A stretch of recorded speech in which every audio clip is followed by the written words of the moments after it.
All right, thank you for joining us in our webinar today. The topic is 7 things librarians forget when choosing an integrated library system. So I'm Jackie Prentice. I'm your moderator for today's session, and my special guest is Joe Matthews, a renowned author and speaker. And so Joe will be guiding us through today's session. I want to say hello, Joe. Hi, Jackie. Hi, everybody. And so the topic, like I mentioned, is 7 things librarians forget when choosing an ILS. So let's get started with a quick little note about the Datadeleuze. Joe, what are your thoughts on this? Well, before we get there, I want everybody to listen. I want you to listen to the often conflicting claims of library automation vendors who claim that their new system, and are we sure it is new, will do everything needed for your library. Listen to your peers and some leaders of our profession who claim that the existing ILS systems are old and need to install the latest and greatest. Oh, if we only knew what that was. I want you to listen to vendors who are promoting their web-based discovery system, who conveniently ignore the fact that for the majority of our customers, discovery happens elsewhere using the internet search engine and not the library's online catalog. I want you to listen to vendors who extol the benefits of their system, ignoring the fact that for many special and academic libraries, use of physical collections continues to decline while downloads of e-resources continue to rocket upward. Listen to librarians who focus on libraries' internal operations while ignoring the fact that traditional library services and collections have lost their value in the eyes of their customers.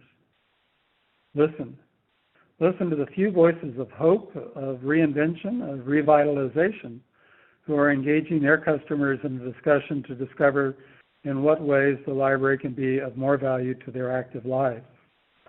Listen. So today, my intention is to provide an overview of some of the topics that I believe are important whenever a library is planning to acquire a new automated system. These concerns have been broadly grouped into 7 topics that I will identify shortly. Libraries continue to confront significant challenges as we are faced with delivering high-quality services while at the same time ensuring that library operations are operating more efficiently, often in the face of declining budgets. In addition, libraries are faced with the need to determine the value of services that they deliver and then communicate the value to important stakeholders in a larger organization. Another reality is that people spend more time online doing a variety of tasks and thus are exposed to a series of websites, whether it be a search engine such as Google, an e-commerce site such as Amazon, a social networking site such as Facebook, that all set the quality bar of user experience quite high. According to several surveys, the chief information officer in companies and large government agencies are primarily concerned about 1, reducing costs, 2, improving business productivity, 3, improving internal efficiencies, and 4, moving technology to a standards-based model. Not surprisingly, the CIOs are looking towards cloud computing, mobile technologies, business intelligence, and more effective management of the IT infrastructure. The CIOs are interested in technology that is scalable, standards compliant, robust, and fit for the future.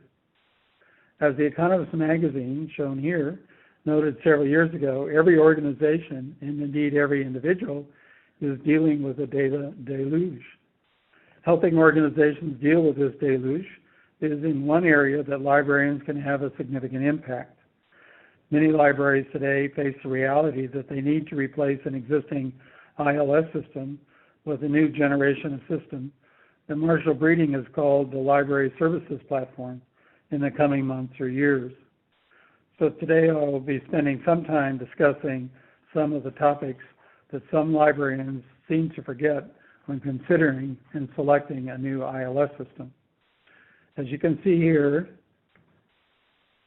I have identified 7 topics that we're going to discuss: functionality and ease of use, customer support, future technology, total costs, sharing of infrastructure, the always-on mobile access environment of today, and finally, web-based discovery services.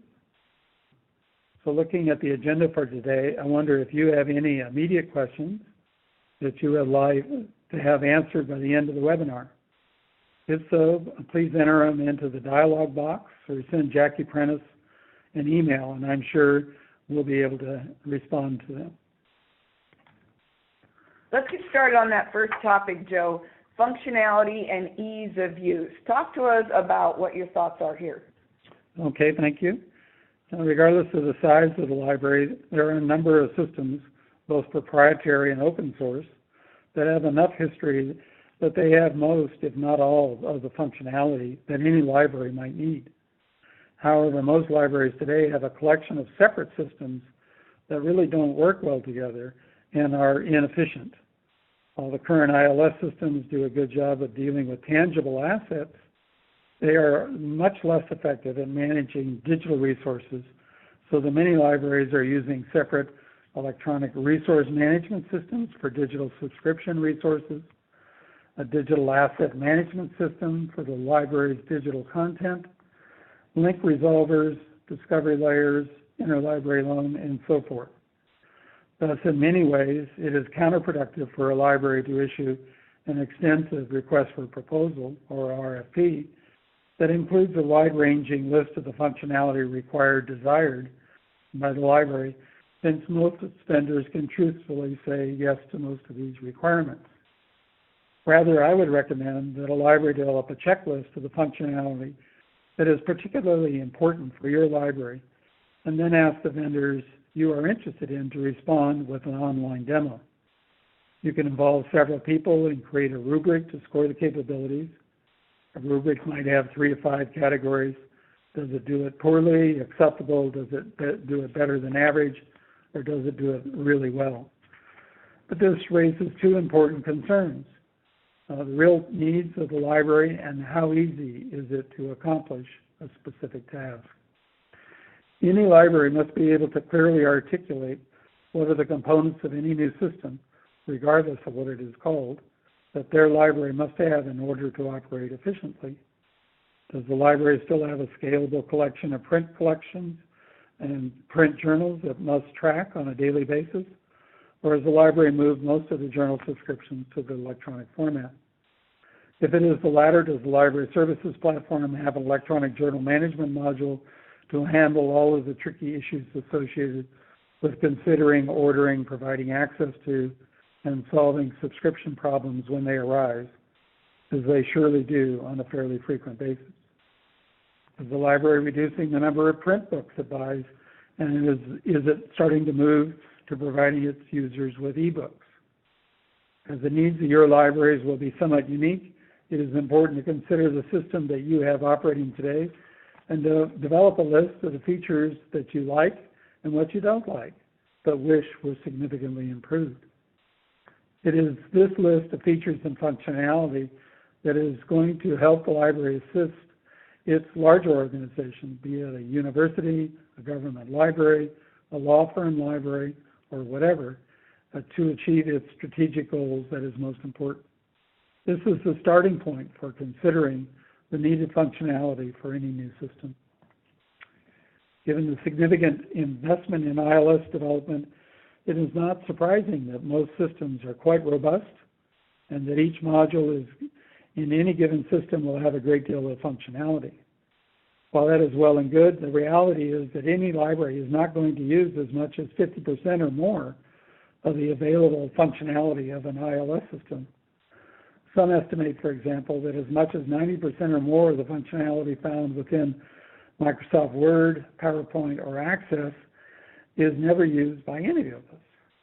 So my recommendation to you is to be very clear about what it is you want the new library services platform to do for you. But it is also important to separate the difference between the functionality of a system, can it be checked out, from the necessary steps a staff member needs to take in order to complete an activity. It is this latter concern is often referred to as the user interface. I'm sure we can all remember being on a website that is so difficult to use that we give up and click, we are gone. The goal for the user interface for any system, including a library's new library services platform, is that the steps necessary to accomplish a task are so intuitive that you almost don't have to think about it. In fact, that is the title of a wonderful and insightful book by Steve Krug, Don't Make Me Think. Can you provide answers to the following set of questions about the way in which your current ILS or future library services platform will assist your organization employees? Will it increase their productivity? It is far better to work smarter than to try and work harder or faster. Will it save their time? Any system, from the user's perspective, one of the most important characteristics is, does it save me time? Will it save the organization money? Will it improve the quality of outputs and decisions made by folks in your organization? And does it assist in supporting innovation, invention, and creativity by providing access to the necessary resources that you need to succeed in your organizational environment? So to do this, talk to your library customers and ask them what will make them more productive. What service would they like to see that is not available from the library? What are some of their most pressing problems? And involve library staff members in conversations with other library users, as well as seeking their input as to what is important. Thus, when looking at the functional capabilities of any new library services platform, make sure that you focus on both the functionality that will be important as well as the ease of use that results from the user interface provided by the provider of the new library services platform. Build a script of the functionality that you would like to see demoed when you invite vendors to demonstrate their system to you as you approach the decision point. Joe, let's talk for a minute about customer support. This isn't an EOS commercial, but I always like to point out that we have award-winning client services, and it's because we've got people on the phone 24 hours a day, 7 days a week. But what should we be looking for when we make these decisions about a new system? Well, implicit with the installation of any new system is the reality that a great deal of change will be required of the library to modify its existing processes and procedures in order to take advantage of the capabilities of the new system. Libraries, managers, and staff must recognize that they will need to enthusiastically, well, perhaps enthusiasm is a bit optimistic, they will need to embrace change. From the time you start to implement any new library services platform till the day you turn it off in order to move to a newer system, probably the most important factor that determines the amount of customer satisfaction is the quality of customer support. Whether it is the quality of written documentation about the decisions needed to turn modules and specific features on and off, to learning to use the system, to dealing with inevitable problems that may occur with the software or hardware in the coming months and years, to training new staff members as they are hired and so forth.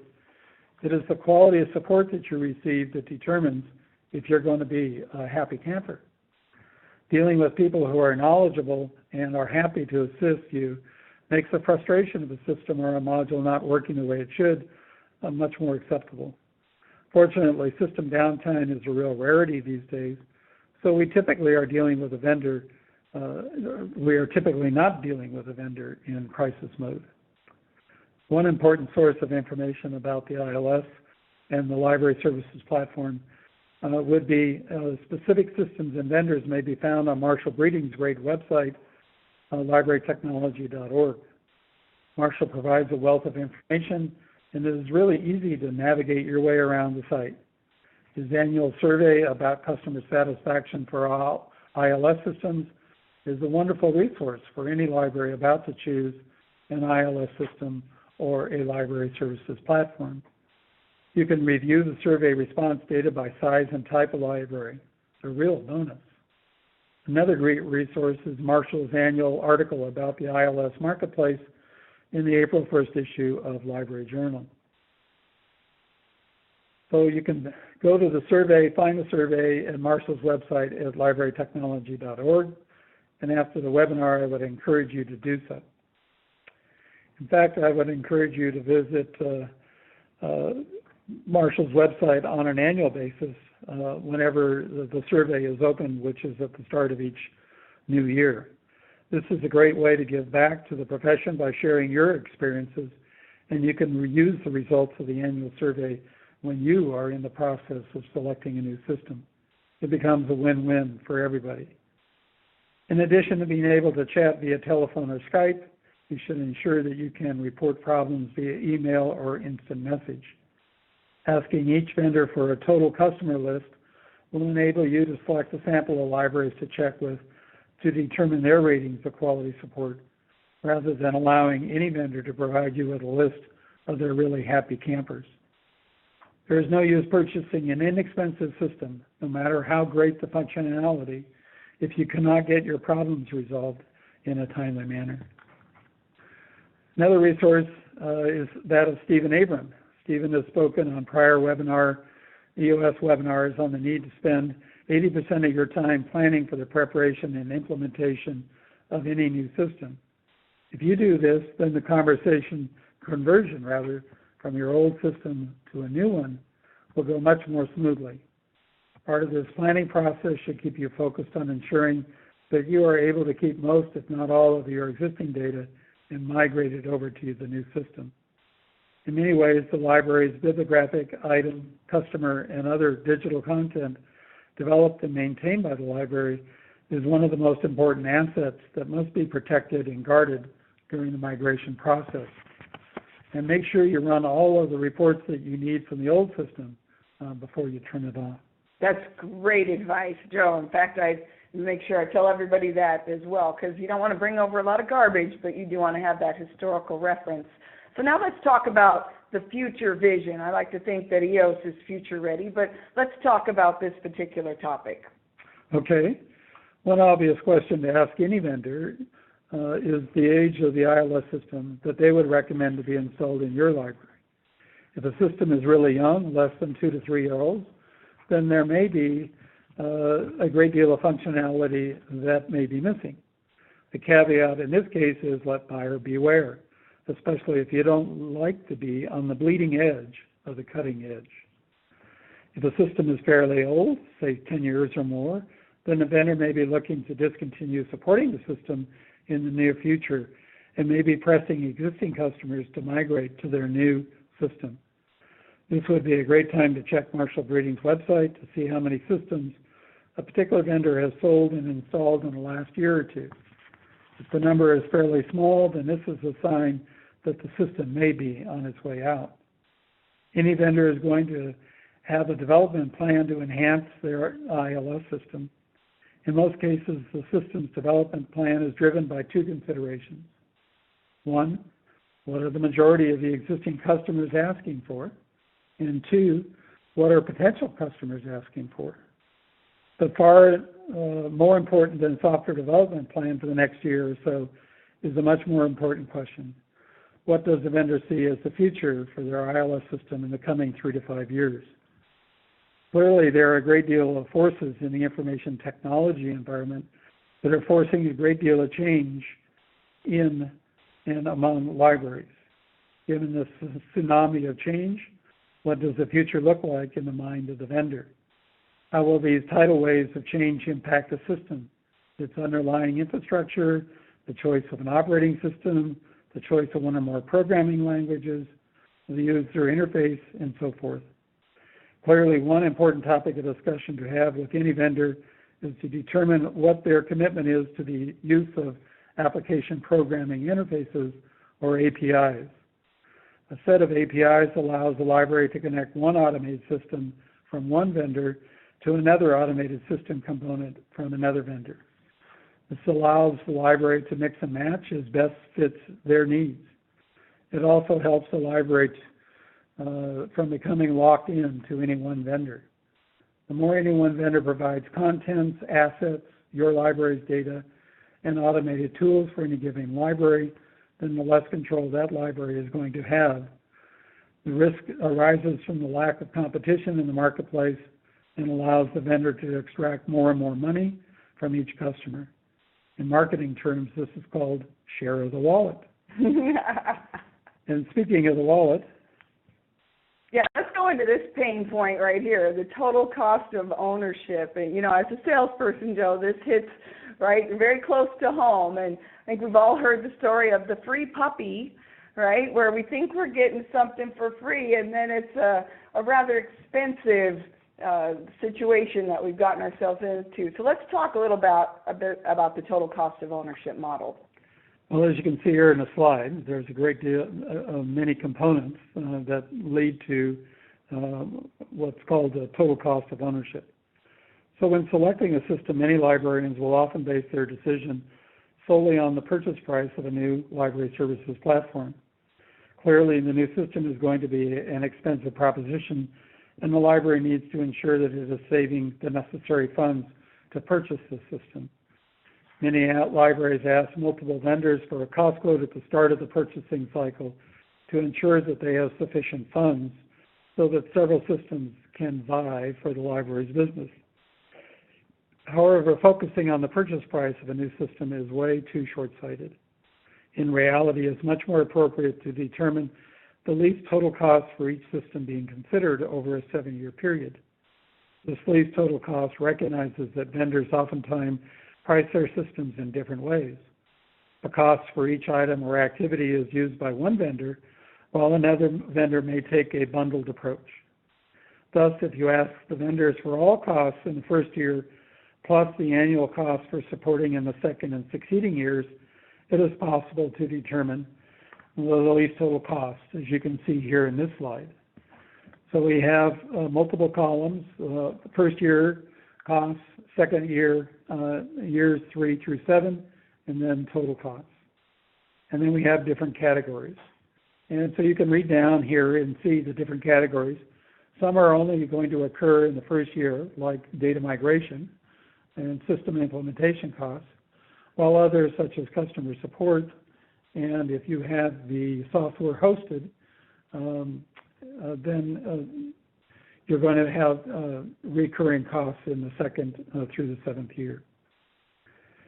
Cost components might be software licensing fee, hardware costs, training implementation assistance, data conversion costs, travel costs if needed, software support maintenance costs, training classes for a library system manager or other library staff, and so forth.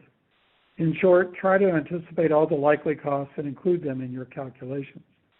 Of course, actual costs will be much cheaper once you have written proposals from all vendors you are interested in. And please realize that lease total cost should only be one of several factors that are used to make a decision about the library services platform.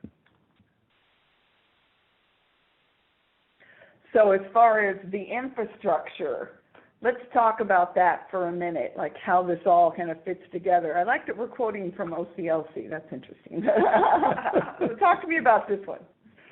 So Lorcan Dempsey, who's the Vice President in charge of research at OCLC, has an interesting perspective on the importance for libraries to share more, which helps to reduce costs, and to recognize that what the library has done in the past that provides value, for example, cataloging, technical services, organizing and providing access to the collections, no longer has the same value from the perspective of the library's customers.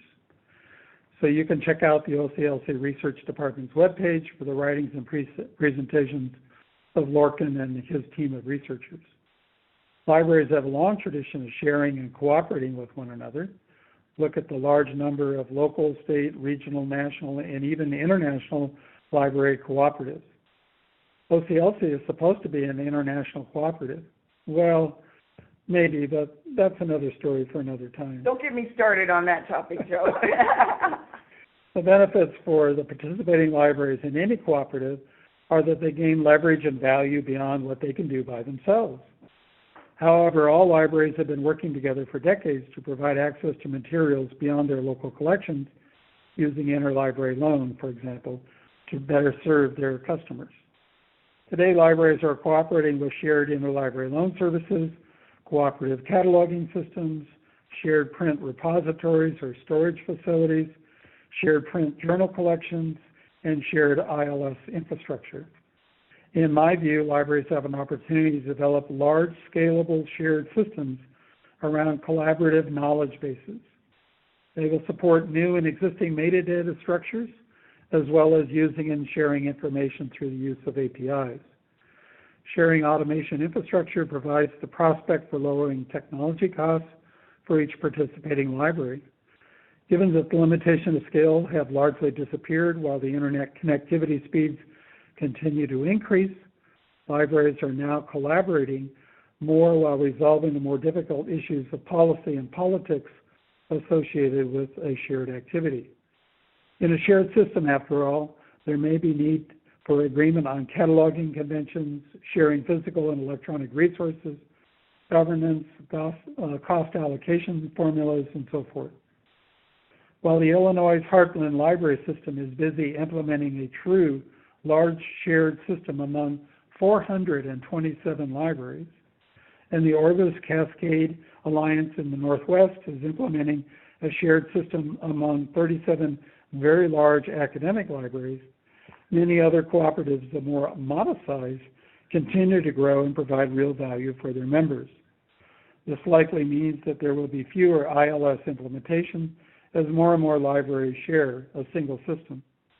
And the prospect for sharing mean that libraries should be examining the infrastructure assumptions for all aspects of their internal operations that have been made in the past best possible way to accomplish an activity. A shared ILS platform, or an LSP system, that is managed by a vendor, oftentimes called SaaS, or Software as a Service, or sometimes an LSP in the cloud, is a great option for the solo librarian or a small to medium library. The benefits from using a cloud-based service are fairly obvious: reduced local maintenance and seamless systems upgrades without downtime, eliminates having to schedule system backups, server security, system fine-tuning, and so forth. Someone else is assuming responsibility for the management of the system, and libraries can focus on providing great service and delivering real value to their customer. Now, wouldn't you say that with cloud computing, Joe, now the expectation is that the library's always on? Indeed it is. The market penetration rate for cell phones plus smartphones has reached 102% in the U.S. In many other countries around the world, the number of cell phones exceeds the total population of the country. In addition, the sale of iPads and tablets now exceeds desktop computers. Thus, any library automated system needs to be able to provide access to any digital gadget by being device agnostic. We are now living in the always-on. Everyone expects access to the internet and digital resources anywhere, anytime, 24/7. Next one. Yeah, there's so many devices nowadays. You just want to make sure that you've got all those covered. So now let's talk about how the library is always open. So in order to remain relevant, libraries must ensure that their resources are accessible and ensure that each new wave of technology works well with their library services platform. Clearly, the majority of internet destinations are coming from mobile devices, primarily handheld mobile devices, and the library's LSP or online catalog must be accessible using this technology. The library services platform must also enable quick access to social media sites such as Facebook, Twitter, Flickr, and so forth. Transition. So the next topic, and I believe this is our last topic, but it's one that's near and dear to my heart, has to do with web-based discovery services. And we know the trend is moving in this direction. And so we still have our opportunity to do a federated search. And again, I promised it wasn't an EOS commercial, but we do have a reseller agreement with the federated search product. But these are all discovery solutions. So Joe, let's talk about this for a minute. What are your thoughts on this topic? So a web-based discovery system combines a library's online catalog with all or most of the electronic resources that the library subscribes to. Thus, in theory, a user sees a single search box and is able to retrieve journal articles, other electronic resources, plus the books and other resources in the library's physical collections with a single search. Sounds great. Discovery products tend to be independent of an ILS, but not always. Discovery products typically use relevancy rankings of search results and provide additional options to narrow the search results using facets, date ranges, authors, subjects, and so forth. Remember that a web-based discovery service is replacing your library's online catalog. The 6 major web-based discovery services are Serial Solutions Summon, OCLC's WorldCat Local, Ex Libris Primo Central, and BiblioCommons. It should be noted that there are real differences between these systems, both in terms of system architecture and what content can be searched. For example, some web-based discovery services only provide access to the journal article citation, while other systems provide access to the journal article citation plus keyword searching of the abstracts, while others provide the full gamut, the journal article citation, abstract plus keyword searching of the full text of the article. Not surprisingly, the web-based discovery service is only searching the content that has been licensed by your library from the individual e-resource providers. And note, some vendors refuse to provide any content to a web-based discovery service, making things even more confusing from the user's perspective. Well, you hit the nail on the head with that one, Joe. That's a personal challenge, is how do we get everything into one place? So you have some thoughts for us there? So from my perspective, a great deal of caution should be exercised when considering a web-based discovery service. They are expensive and may not provide a lot of value to your customers. In fact, some academic libraries have focused on making a federated search tool much more effective by eliminating the frustrations of using such a tool in lieu of spending the big bucks to install a discovery service and then to pay a really high fee on an ongoing year-after-year basis. Recall that Lorcan Dempsey and others have noted that the vast majority of users discover content using an internet search engine such as Google, and so the importance of the library's online catalog is assuming much less importance. One important question for you to consider is the content of your library's collection discoverable on the web? Yeah, that's definitely the challenge, is we certainly want to keep our library system relevant, and so having a way to kind of get it all together. And, you know, SharePoint's also an option. I know it's not a true federated search or discovery service, but I know a lot of special libraries are leaning in that direction.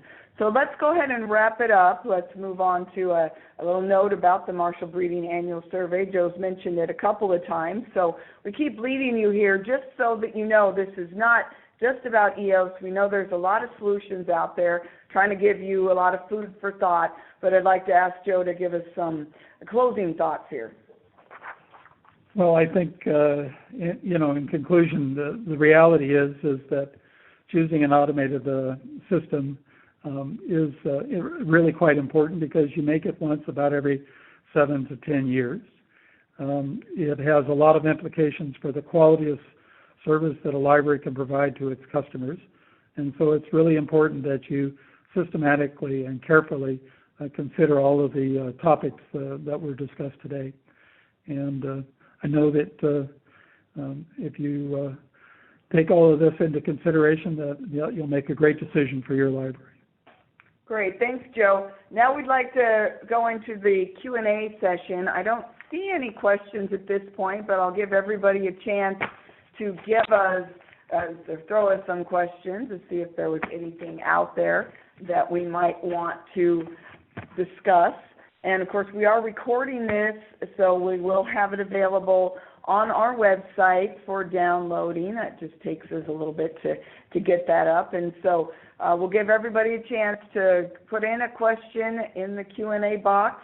In the meantime, we'll just remind you that if you actually wanted to see a demonstration of the EOS.web, we deliberately kept this open in general, but if there was some interest that was sparked as a result of today's presentation, then on our website, which is eosintl.com, you can request a demo. You can send me an email directly, like Joe had said. It's jprentice@eosintl.com. And while we're waiting to get some comments, I'm going to go ahead and throw up our website just so everybody knows where to go for all the intel that we've been talking about. And I think we have another session that we've recorded from Joe, so if you want to hear more about his particular topics. And then we have some other great sites as well. So I'm going to share that here in just a minute. See if we've got any questions yet. Nope, nothing yet. All right, so I'm just going to go ahead and throw up our site just so everybody has that particular view, so you know where to go to get all this great information. So this is eosintl.com. You can do a live chat with us, but in particular, our resource center is where we have those recorded webinars. And so like I mentioned, we've got some information from Joe. He had given us one on determining the value of your library, and you can see some other options there as well. If you want to have a personalized demo, just do the request demo. And then we do have other webinar events. Next week in particular, I'll be doing a full hour of the EOS.web demonstration. So got a lot of great options there. So we're going to jump back over and see if we've gotten any questions as a result of that. Nope, it looks like we pretty much covered all of our topics. So I want to thank Joe for joining me today in the EOS studio. And like I said, this will be available for download very shortly. And unless there is anything else that we want to chat about, Joe, do you have anything you want to say to wrap us up? That's all, folks. All right, that's good enough. Okay, so we are signing off from Carlsbad, California. Thank you, everyone, for joining us. And hopefully you got some ideas to think about from today's event. Thanks, everybody.